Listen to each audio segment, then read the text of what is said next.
Ok, hola, ¿qué tal con todos? Mucho gusto de estar aquí con ustedes para este segmento donde vamos a discutir guías. En este caso vamos a hablar la guía de valvulopatías, Valvular Heart Disease, que es nosotros en cardiología y todo lo que es patología cardiovascular, hay dos grandes grupos de guías, las que publica la Sociedad Europea y las que publica la Sociedad Americana, que es Estados Unidos. Eh, en nuestro medio tenemos que usar ambas, pero más tendemos a usar las europeas. Sin embargo, ambas está bueno y adaptarla al paciente.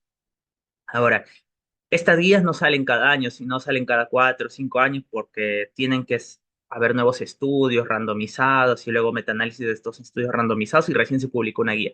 Entonces, esta guía fue publicada en el Congreso Mundial de Cardiología, que fue a fines de agosto, inicio de septiembre, donde, bueno, nosotros tuvimos la oportunidad de participar presentando un caso clínico representando a Perú, que es un caso clínico de un complejo de Carney que está en vías de publicación.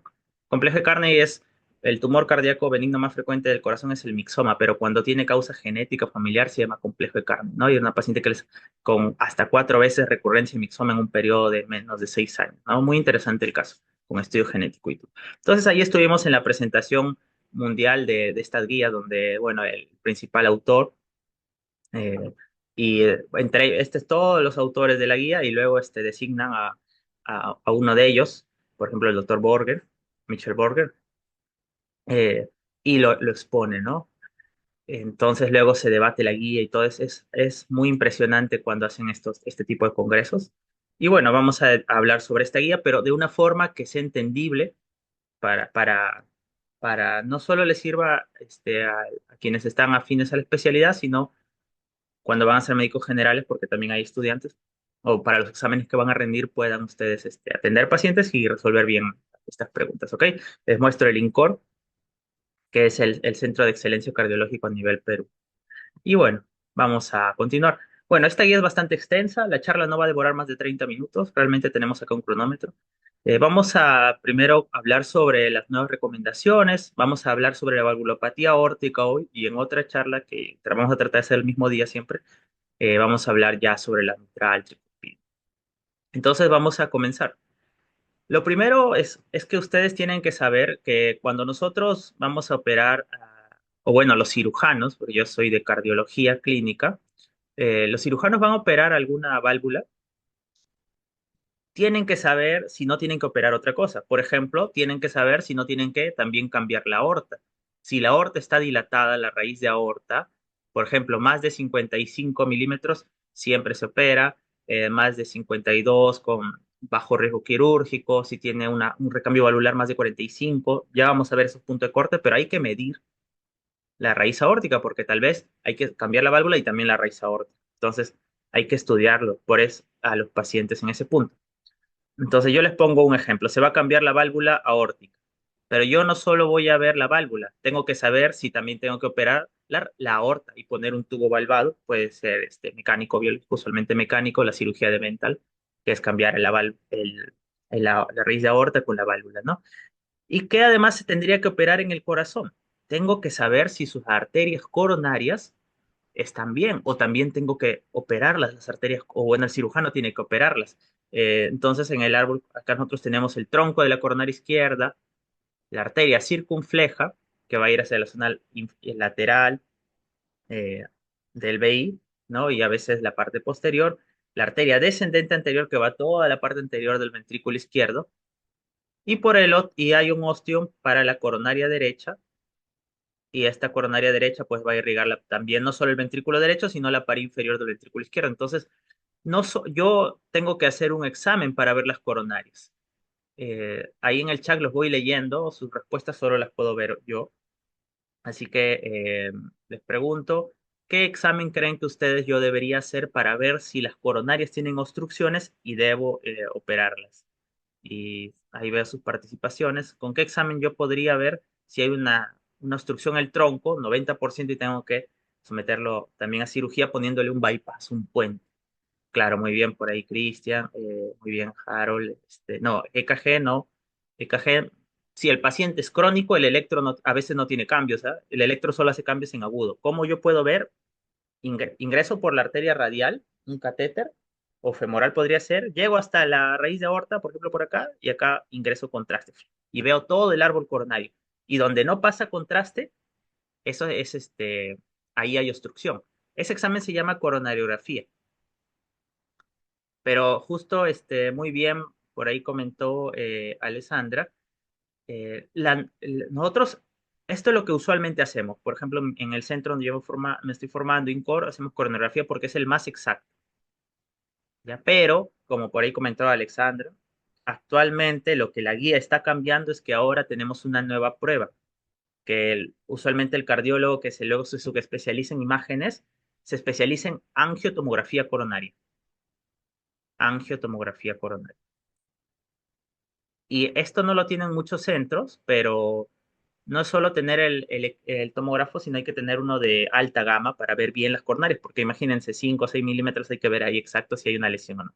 Entonces, un cambio importante de la guía es que ya no hay que hacer tantas coronariografías, sino hay que hacer más angiotomografías coronarias, porque una coronariografía, que es meter un catéter hasta el corazón, tiene sus riesgos, así que la angiotomografía es contraste no invasivo y bueno, va bien, ¿no? Entonces no se olviden, y de paso la angiotomografía coronaria que me permite ver también la raíz de la aorta y puedo saber si la tengo que operar, así que ese es un cambio importante en las guías y miren, lo vamos a ir comentando. Y eso nos dice ahora, también tienen que saber ustedes que cuando vamos a ver la evidencia, ustedes ven acá dos A, B, ¿no? La clase y el nivel. La clase y el nivel. Entonces, eso también les voy a comentar acá brevemente. La clase de la evidencia para que ustedes lo puedan interpretar fácil, ¿no? Y el nivel. La clase puede ser clase 1, luego puede ser clase 2A, y yo voy a cambiar de color a propósito. Clase 2B o clase 3. Cuando ustedes vean que es clase 3, no está recomendado hacerlo. Cuando ustedes vean que es clase 1, sí está recomendado hacerlo. Pero también existen los intermedios. Los 2A es más probable que sea beneficioso que perjudicial y los 2B tal vez es mejor no hacerlo, pero por ahí algún caso excepcional. Entonces, nosotros 1 lo hacemos, 2A lo consideramos hacer, 2B no lo hacemos salvo un caso excepcional y 3 no se hace. Y el nivel de evidencia, que puede ser A, B o C, va a estar basado en ¿qué me respalda mi recomendación? Ya el grupo de expertos dijo, bueno, yo creo que hay que hacer más angiotomografías coronarias. Y acá lo pone, mira. Yo creo que hay que omitir las coronariografías invasivas. O sea, ya no hay que hacer tanto cateterismo en los que va a ser candidato a TAVI. TAVI, bueno, la valvulopatía aórtica, si yo es la más frecuente de todas las valvulopatías. Es si yo te pregunto, ¿cuál es la enfermedad valvular más frecuente del corazón? La aórtica, valvulopatía aórtica. Y eso es en el Perú, Latam y el mundo.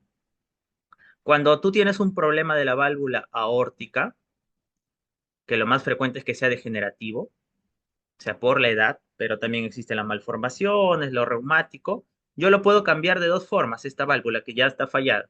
Cirugía o percutáneo. Percutáneo es que yo ingreso, no abro. Cirugía va a ser cuando yo haga un corte, usualmente esternotomía. Es un corte a mitad de pecho. Y la otra forma es el TAVI. TAVI es cuando yo, a través de un sola arteria femoral, y por ahí entro un catéter con la válvula, llevo hasta la válvula aórtica y la despliego. Ese es percutáneo, ¿no? No hago corte del pecho. Entonces, cuando voy a hacer voy a, por ejemplo, colocar un TAVI, o sea, percutáneo, cambiar la válvula aórtica, omitir la angiografía coronaria, ya no hacer angiografía, porque puedo hacer tomografía. Pero, ¿qué, lo que les comenté? ¿Qué clase de evidencia es? 2A, o sea, entonces, es muy probable que sí sea lo correcto, ¿no? Debe hacerse. No, no me está diciendo uno sí o sí, ¿no? Porque hay casos que van a salir, ¿no? Pero el nivel de evidencia, acá, el nivel de evidencia se refiere a qué me respalda mi recomendación. Por ejemplo, lo C es opinión de expertos. Yo les pongo un caso de opinión de expertos. Un paciente que hace una miocarditis por un virus, supongamos dengue, que sí hay casos, hay unos pocos menos de 10 en el mundo. Entonces, ¿qué se hace en ese caso? No hay ningún ensayo clínico que se haya hecho porque no hay población. Entonces se juntan los expertos de dengue y miocarditis del mundo y dicen, creemos que es esto. Y te ponen uno A, pero tú tienes que ver el nivel A, es lo que creen los expertos. No es lo que está basado en evidencia. Opinión de expertos C. Y A viene a ser cuando hay múltiples trials o estudios randomizados. ¿Qué es un estudio randomizado? Es aquel trabajo que un brazo control, un brazo que le hago la intervención, es cegado, doble ciego, con todas las normas, y me sale positivo, pero ya tengo más de uno. Porque si tengo uno, lo más probable es que sea B, ¿no? Incluso en A tengo que tener metaanálisis de alta calidad, en cambio en B no necesariamente. Entonces, por ejemplo, vemos lo que nos menciona sobre la coronariografía y vemos que es 2A, es decir, es muy, probablemente sea lo mejor, y B, al menos hay un estudio randomizado que me dijo, puedes hacer ambas, y creo que hacer tomografía es menos invasivo. Y no solo esto, la otra, la otra nueva recomendación es, yo les dije, hay que tratar las arterias coronarias si están enfermas, ¿no? Y acá les vuelvo a dibujar el árbol coronario. Tronco de la coronaria izquierda, nace de la aorta. Circunfleja, irriga inferolateral o zona lateral del corazón. Descendente anterior, irriga toda la parte anterior. El 50% del tronco va el flujo a la DEA, es el principal vaso. Y luego sale la coronaria derecha, que va a dar dos ramas, la ventricular posterior y la descendente posterior. La descendente posterior va para la pared inferior del corazón y la ventricular posterior va para la antiguamente llamada pared posterior, pero ahora se sabe que el ventrículo izquierdo no tiene cara posterior, sino inferobasal. Ok, eso es cuando es dominante. Ahora, lo que se sabe ahora es que en los pacientes valvulares uno no tiene que tratar, supongamos que tiene una lesión distal en la DP. No le voy a poner puentes mamarios, hay una lesión distal en una cirugía, ¿no? O si le voy a hacer TAVI, no le voy a poner un stent ahí. Entonces, lo que ahora se ha visto es que yo debo tratar a los que van a ir a TAVI, o sea, este reemplazo percutáneo de la válvula aórtica, solo si la obstrucción es más del 90% y que sea un vaso grande, que mida más de 2,5 milímetros. Entonces, ese es un nuevo cambio. Por lo tanto, si te preguntasen, de los pacientes que le voy a hacer reemplazo valvular aórtico percutáneo, ¿a quiénes le trato las arterias coronarias? Lesiones proximales, que esté casi por ocluirse, o sea, más de 90%, y con un vaso más de 2,5 milímetros de tamaño. ¿Por qué esto es nuevo? Porque usualmente, y para eso voy a generar una nueva pantalla, usualmente, y esto les pregunto, los leo en el chat, yo con esta es mi arteria circunfleja y esta es mi arteria descendente anterior. ¿Qué porcentaje de obstrucción necesito para yo tratar un paciente? Lo usual, en la descendente anterior o la circunfleja. ¿Más de cuánto tiene que estar obstruyendo la placa coronaria? Para que yo decida, hay que tratarlo porque se va a tapar. Claro, muy bien, Harold. Más del 70%. Y si fuera el tronco de la coronaria, el tronco es con más del 50%. Perfecto. El tronco es con menos, ¿ok? Más del 50%.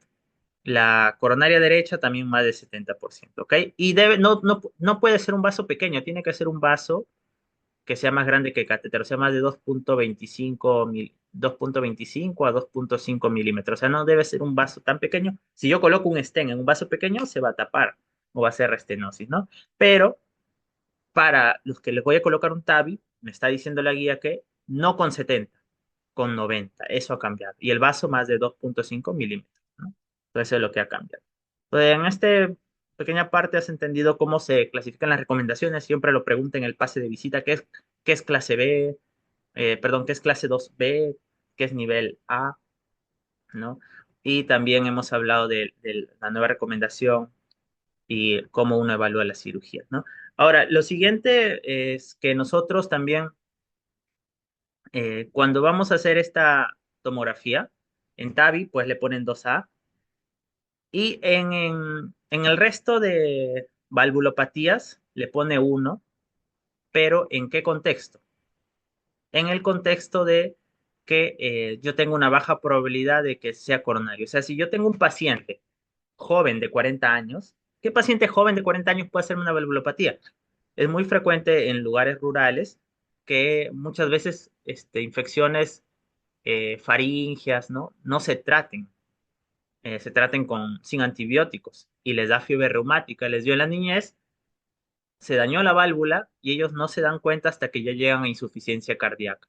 Entonces, en ese caso, puede de joven de 30 a 40 años tener enfermedad valvular. Pero ese joven de 30 años, ¿tú crees que va a tener enfermedad coronaria? Muy poco probable. Entonces, a ellos con menos del 50%, yo les puedo hacer angiotomografía nivel uno. Pero si yo creo que el paciente, por ejemplo, un abuelo de 80 años, fumador, tabaquista, diabético, él va a tener enfermedad coronaria. Entonces, a este grupo de pacientes con más de 50% de riesgo, sí les tengo que hacer coronariografía. O sea, no se descarta totalmente la coronariografía, va a depender del riesgo, ¿no? Ok, eso es importante que ustedes lo tengan en cuenta. Eh, listo. Y en TAVI ya hemos mencionado, ¿no?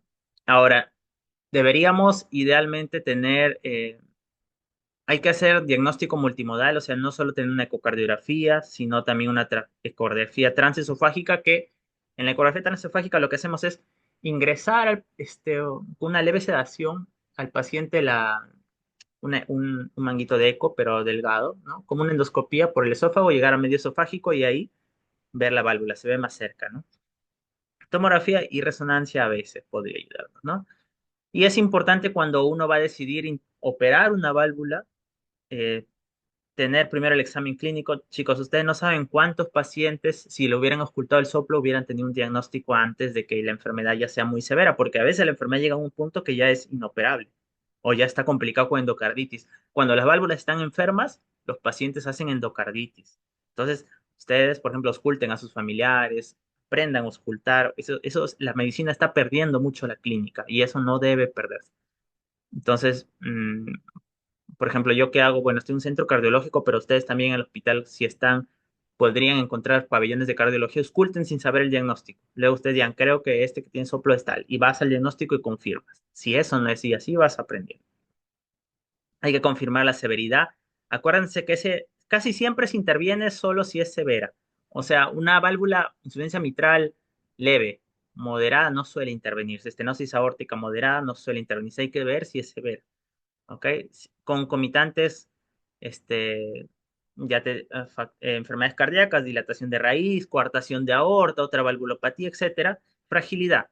Si el paciente está muy frágil, está postrado en silla de ruedas, no le voy a operar la válvula, se va a morir. Entonces ahí tal vez percutáneo o tal vez declaramos fútil, ¿no? Para eso existen los HERTIN. ¿Qué es el HERTIN? Es una reunión donde se reúne un cirujano, especialista en el tema, un especialista en imágenes, cardiólogo, imagenólogo, un usiólogo, intensivista, pero cardiovascular, un anestesiólogo cardiovascular, un cardiólogo clínico y todos juntos, hasta podría ir un geriatra, etcétera. Deciden si vale la pena o no intervenir al paciente, ¿ok? Entonces, hemos dicho que cuando nosotros revascularizamos y más de 70%, solo es más de 90 en TAVIA, en el resto de válvulas con más de 70 hay que poner un puente. Eso es importante. ¿Ok? Incluso 2A con más de 50, pero lo que más hacemos es más de 70. Y si no lo podemos hacer por cirugía, eh, podríamos hacerlo por cateterismo. ¿Ok? Pero vasos proximales. Listo. Esa es una introducción a la guía. Ahora vamos a hablar sobre la insuficiencia aórtica severa. Esta no es la más frecuente, la más frecuente viene luego, estenosis. Esta es insuficiencia.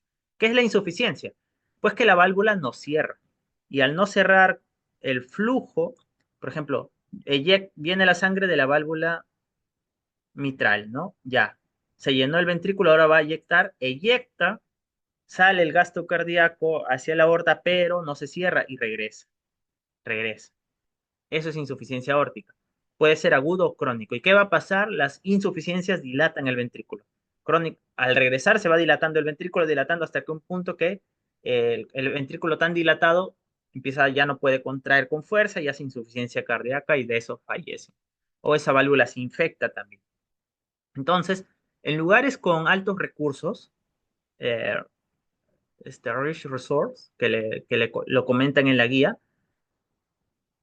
el problema ocurre en esos países como Alemania por degeneración valvular, pero en países con bajos recursos, igual Perú está actualmente en vía de desarrollo, tal vez no califique, pero en bajos recursos, lo más frecuente es enfermedad reumática. Pero algo quiero decir, Alquim me dice, ¿cuál es la válvula que más se afecta por fiebre reumática o enfermedad reumática? La más frecuentemente afectada, la mitral, etc. Entonces, si yo tengo un paciente con insuficiencia aórtica y yo pienso que es reumático, la mitral debería estar afectada. O sea, no debo pensar, si yo veo que la aorta está afectada y la mitral no, piensa en otra causa, porque casi siempre primero se afecta la mitral y luego la aorta. Ya, esa es la cronología, así que está muy atento. Por eso hay que ver todas las válvulas. Eh, Puede ser agudo o crónico esta insuficiencia aórtica. Acá lo voy a poner. Agudo o crónico, ¿no? La crónica es más frecuente, más en varones, y está asociado a válvula aórtica bicúspide y más del 50% está dilatada la raíz de aorta. Y yo te voy a explicar esto. Vamos a ver pacientes, disculpen, vamos a ver pacientes que, ¿cómo debería ser la válvula, no? Debería realmente tener tres velos, ya debería tener tres velos, ¿no? Acá me falta un poco de dibujo. Debería tener tres velos, ¿no? Esta es una válvula aórtica, no es trivalvar, válvula aórtica. Pero hay pacientes que pueden nacer con dos, con fusionados. Por ejemplo, esto lo llamamos velo coronariano. El que está más cerca de la coronaria izquierda, velo coronariano izquierdo, velo coronariano derecho y está el velo no coronariano. Entonces hay pacientes que nacen fusionados. Por ejemplo, el fusionado coronariano derecho con izquierdo. Acá hay un RAFE que los ha fusionado. Y ahora, ¿cómo se va a comportar una válvula así, que era el no coronariano, y el otro donde hay coronariano derecho con izquierdo fusionado, ¿no? Entonces se comporta como una válvula bicúspide por esta fusión. Este grupo de pacientes con válvula bicúspide, que se ven así, te pueden hacer estenosis aórtica porque se degenera más rápido, pero también al degenerarse pueden hacerse insuficiencia aórtica. Y no solo eso, cuando tú tengas un paciente con válvula bicúspide, también más del 50% te dilata la raíz aórtica más no el anillo. Ujú. Dilata la raíz aórtica. Y también se asocian a otras enfermedades, como pueden tener coartación de aorta. Puede tener coartación de aorta. Incluso se ha descrito que pueden tener este, poliquistosis renal, aneurismas cerebrales. Ok. Y hasta un 10% de pacientes tiene, lo puede tener los familiares de primer grado. Así que es importante,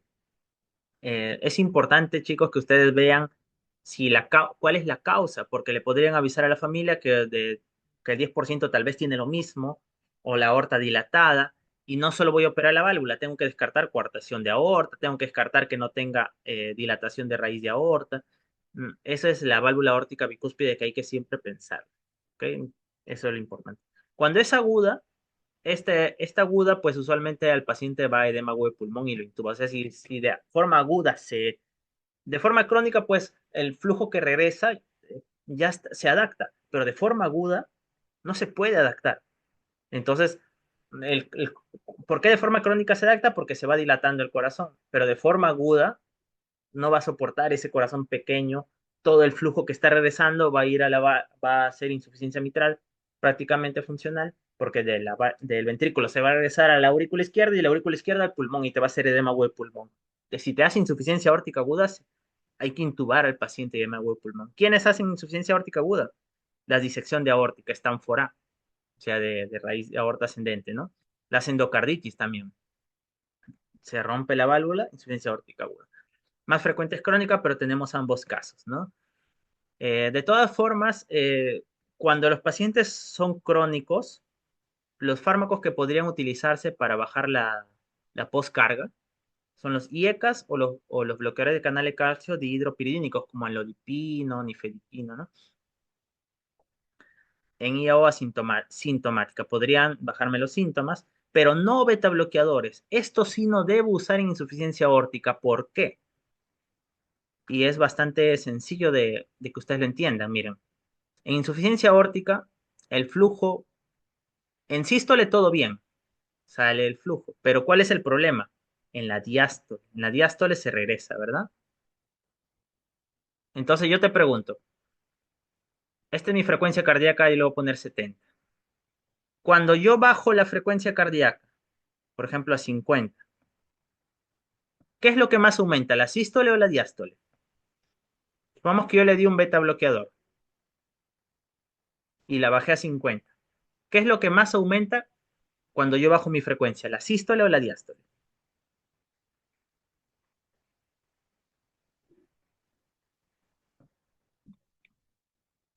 Cuando bajo mi frecuencia cardíaca, ¿qué es lo que más aumenta? Aumenta el tiempo de diástole. No te olvides eso. Y lo mismo, si yo subo mi frecuencia, supongamos que subí mi frecuencia cardíaca a 120, ¿qué es lo que baja? El tiempo de diástole. O sea, la diástole es lo más sensible que se altera con la frecuencia cardíaca. Pregunta, si yo a mi paciente le doy un beta bloqueador y bajo mi frecuencia, entonces tengo mucha diástole. ¿Y yo qué te dije que pasa en la diástole? Se regresa el flujo, se regurgita. Por lo tanto, si yo al paciente le doy más diástole, va a regurgitar, regurgitar, regurgitar. Entonces no le puedo dar beta bloqueador. No debo usar beta bloqueadores en este grupo de pacientes, salvo excepciones, pero idealmente no debería usar. Más bien, en casos agudos, le debo aumentar la frecuencia cardíaca. He tenido pacientes en los cuales con insuficiencia aórtica aguda, lo que hemos hecho es colocar marcapaso, marcapasear rápido para que tenga más frecuencia y al tener más frecuencia hay menos regurgitación, eso está descrito. Y es solo fisiología, para que lo entiendan. ¿Ok? Muy bien. Sí, los dibujos los utilizo más que todo para eh, que sea un poco más didáctico, ¿no? Bueno, en las causas de la insuficiencia aórtica ya habíamos mencionado que la enfermedad reumática puede ser en países de altos recursos degenerativos, esclerosis y calcificación, anomalías congénitas, bicúspide, unicúspide, cuadricúspide, estenosis aórtica y comunicación interventricular, endocarditis que puede hacerlo de forma aguda o crónica, valvulopatía mixematosa, que los velos son redundantes, complicación de una valvuloplastía. ¿Qué es una valvuloplastía? Pues hay pacientes con estenosis aórtica, eso se veía antes más, donde, bueno, no los podías operar, entonces no existía el TAVI, o el hospital no tenía, a veces pasa, hay hospitales que no tienen, de hecho, hay muy pocos que colocan en el Perú, y solo son centrados en Lima y por ahí Chiclayo, Arequipa, ¿no? Entonces, a veces el paciente está en shock cardiogénico y se va a morir. ¿Qué es lo que me queda hacer? Una valvuloplastía, que es ingresar un catéter y, y ahí se insufla y se separa la válvula. Pero ¿cuál es el riesgo? Que rompa el calcio. Y si yo rompo el calcio, a veces la grieta, cuando tú rompes calcio, no sabes, es una piedra. Cuando tú rompes una piedra, no sabes si va a ser una grieta pequeña o tal vez se abre todo. Entonces, hay casos en que se abre todo y hace insuficiencia aórtica aguda, que puede ser mortal. ¿Cómo se llama cuando yo con balón lo abro? Valvuloplastía. Entonces, luego de una valvuloplastía, podría generar ya una insuficiencia aórtica aguda en este grupo de pacientes, ¿no?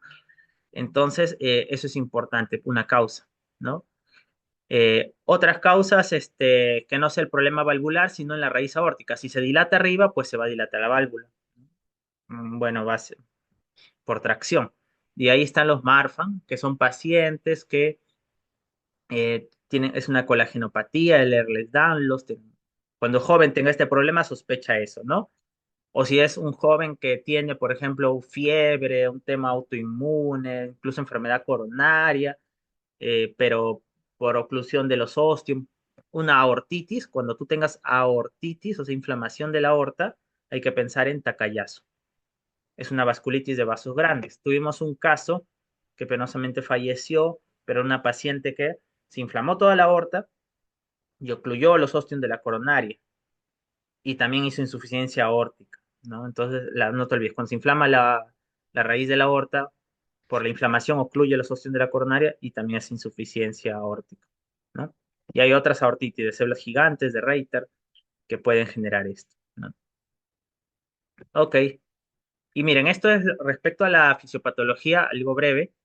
Insuficiencia diastólica, en diástole se regresa, mencionamos, ¿no? Aumenta el volumen del VI y el VI para compensar tiene que crecer, hipertrofia excéntrica. Pero al dilatarse tanto, es más fácil para el VI cerrar de este tamaño que si es muy grande, para cerrar todo el volumen no va a poder, ¿no? Entonces hace disfunción del VI, hace insuficiencia y falla del VI. Terminan en shock cardiogénico.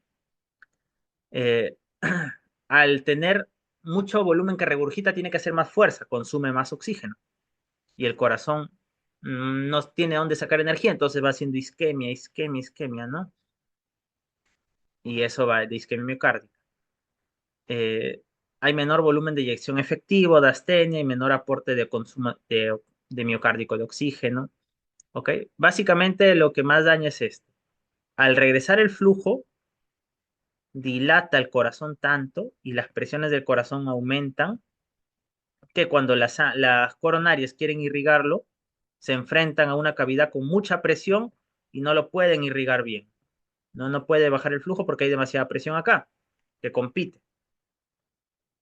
Entonces hay zonas que no se están irrigando bien y esas zonas empiezan a morir, a hacerse una isquemia endocárdica y eso va generando dilatación, dilatación, dilatación, ¿no? Eso pasa en el crónico, en el agudo pues te hace un edema agudo de pulmón prácticamente, no hay que intubar a los pacientes, ¿ok?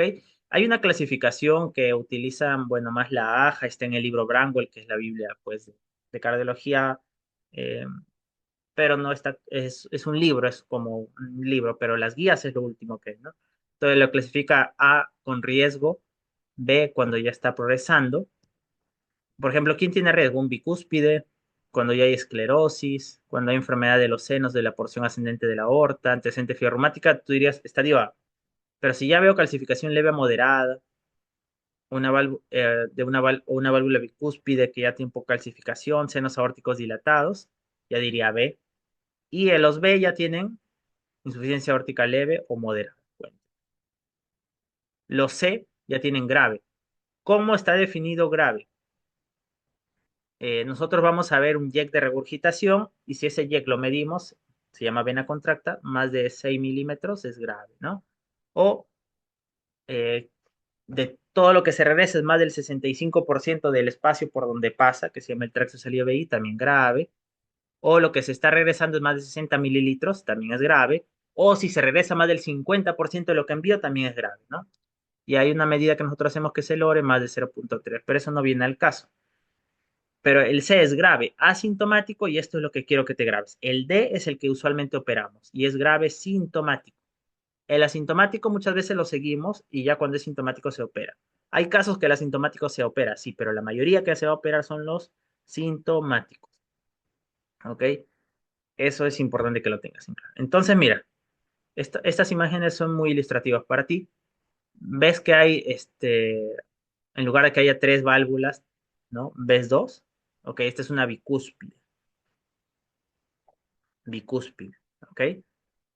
Se va a degenerar más rápido, por lo tanto, esta es una vista de grandes vasos. Para external izquierdo, eje corto, grandes vasos. Y se ven dos valvas, ¿no? Bicúspide. Esta es la aurícula izquierda, ventrículo izquierdo, y este es el tracto de salida, ¿no? Y acá está la válvula aórtica y empieza el anillo aórtico, ¿no? La raíz aórtica. Esta es una válvula mixematosa, significa que es una válvula que en lugar de cerrar así, está cerrando, pues te das cuenta que hace un arco, pues es una válvula redundante, eso por ejemplo un Marfan podría tener, ¿no? Acá vemos, esta es la aurícula izquierda, ventrículo izquierdo, el tracto de salida del VI, la válvula aórtica. Mira cómo este YEC está regresando. ¿Ves el YEC que regresa o insuficiencia aórtica? ¿Y por qué hay? Miramos la válvula mitral y ves que la válvula mitral está engrosada. ¿Engrosada? La ves engrosada. Acá no está tanto. Mira acá cómo está engrosada, calcificada. Ya. Esto y se abre en palo de golf, se llama. Esto lo da la enfermedad reumática. La fiebre reumática afectó la mitral y por lo tanto ahora está afectando la aórtica. Hay que cambiar ambas válvulas, ¿no? Y acá sí hay los tres velos, ¿no? Eh, pero hay ectasia anuloaórtica, ¿no? El anillo está ectásico, se ha dilatado y por eso se regresa. Mira, acá, estos son dos velos y acá tres, ¿no? ¿Te das cuenta? Ok. Esto es lo que nosotros medimos, la vena contacto, es el chorro que regresa, más de 6 milímetros es severo. Y son parámetros ecocardiográficos como el tiempo de mi presión menos 200, flujo lo diastólico con una velocidad integral, velocidad tiempo más de 2 o 2.2. Eso pues te hace sospechar insuficiencia aórtica, ¿no? Eh, y acá vemos que en el agudo, pues la diferencia de presiones es más grave, por eso te hace edema agudo de pulmón, y en cambio de un crónico que la diferencia de presiones es más paulatina. Y acá se está viendo en resonancia, mira cómo tenemos que medir usualmente lo hacemos por tomografía, si el anillo aórtico está dilatado también se cambia, ¿no? Vemos la válvula, acá por ejemplo se abre solo dos, entonces vamos a pensar que va a ser bicúspide, ves cómo se abren dos nomás, ¿no? Y vemos cuánto está regurgitando. Usualmente si es crónico, el ventrículo izquierdo está dilatado, no te olvides eso. Si es agudo, el ventrículo izquierdo no está dilatado. Y vamos a culminar por el tiempo, por hoy con este vídeo, que es muy bueno para que lo veas, muy ilustrativo. Vamos a ver una insuficiencia aórtica. ¿Ok? Esta es la aurícula izquierda, ventrículo izquierdo, tracto de salida del VI y vemos el YEC cómo está regresando. Es una ecocardiografía parasternal izquierdo eje largo. Está que cuando veas así de muchos colores es que hay turbulencia. Va a haber soplo a la auscultación, pero en la eco vemos así de colores amarillos, anaranjados. Si ves rojo y azul, no, eso es, se acerca o se aleja el flujo, pero si ves de muchos colores es eh, que hay turbulencia. Y acá hay claramente turbulencia eso en diástole, ¿no? Cuando uno ve que este YEC es toda la diástole o lo diastólico, la diástole mecánica va a empezar desde la onda T hasta el complejo QRS que viene a ser la telediástole, esa es la diástole mecánica, ves este flujo de colores, o sea, es holodiastólico. La insuficiencia aórtica, cuando es severa, es holodiastólica. Y el soplo también de la regurgitación va a ser holodiastólico, ¿verdad? En el foco de aire lo escuchas, ¿no? Para esternal izquierdo, tercer espacio intercostal. Ahí escucha. Por ejemplo, acá medimos la vena contracta 8. Más de 6 dijimos que era severa, como un parámetro de severidad, ¿no? Que es la zona donde se concentra el YEP. También hay que medir los diámetros del ventrículo izquierdo, porque si vemos que es asintomático, pero el VI ya está muy dilatado, entonces ya lo operaríamos. Les dije, ¿no? Si el paciente es sintomático, sí o sí se opera severo, pero si es asintomático, hay que ver que haya repercusión. Los asintomáticos se operan cuando el VI está dilatado. Y ya te voy a mostrar el punto de corte más adelante, pero por ahora quiero que veas este video, ¿no? Vemos acá como el válvula mitral, mira cómo es tricúspide, uno, 2, 3, tricúspide, ¿ves? Ok, cuando solo vea dos, voy a pensar en cúspide, que la causa en bicúspide siempre que sospecho dilatación de raíz de aorta, descartar coartación de aorta, nunca olvides eso, y que puede haber familiares también involucrados. Por ejemplo, acá no cierro, entonces probablemente por ahí vaya un jack de regurgitación, ¿no? Esta es una vista de cuatro cámaras, sale el jack y regresa. Regresa, ¿ves? Cuando regresa, para que sea severo en crónico debería estar el VI dilatado. Está regresando por la válvula aorta. Y obviamente va a tener el sol. Muy interesante, ¿no?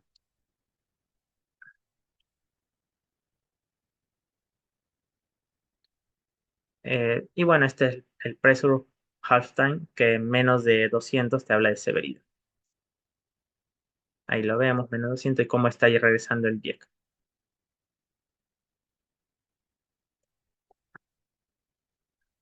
Ok, muy bien.